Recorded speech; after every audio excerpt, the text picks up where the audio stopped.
जी हाँ दोस्तों, जैसा कि हम आप सबको बता दें कि टुनटुन यादव एक स्टेज शो में गए हुए थे। वहाँ पर वो थोड़ा गाना साउंड कम होने की वजह से थोड़े साइलेंट खड़े हुए थे। तभी वहाँ की जनता ने देखा कि टुनटुन यादव शांत खड़े हुए हैं, तो एक पत्थरबाज ने काफ़ी पत्थर उनके ऊपर फेंक दिए। तो उन्हें गुस्सा आ गया और उसको देख नहीं पाए वो, तो उन्होंने उस पर अंजाम लगाया कि दूसरा लड़का होगा।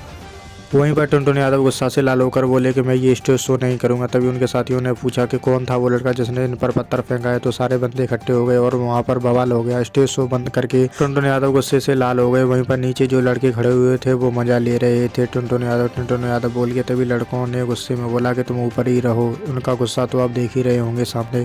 तभी लड़कों ने सोचा क्यों ना कि यहाँ से निकल लिया जाए। तभी वहाँ पर टुनटुन यादव गुस्सा में बोले कि मैं स्टेज शो नहीं करूँगा। तो लड़कों ने बोला ठीक है मत करो। तो वहाँ पर काफ़ी बवाल हो गया दोस्तों। इस बात को लेकर काफ़ी हंगामा हो गया। तो आप टुनटुन यादव के बारे में क्या सोचते हैं कमेंट में ज़रूर बताएं। वो जातिवाद हैं या नहीं ये ज़रूर बताएं। और अगर आप हमारे चैनल पर नए हैं तो चैनल को सब्सक्राइब करना ना भूलें।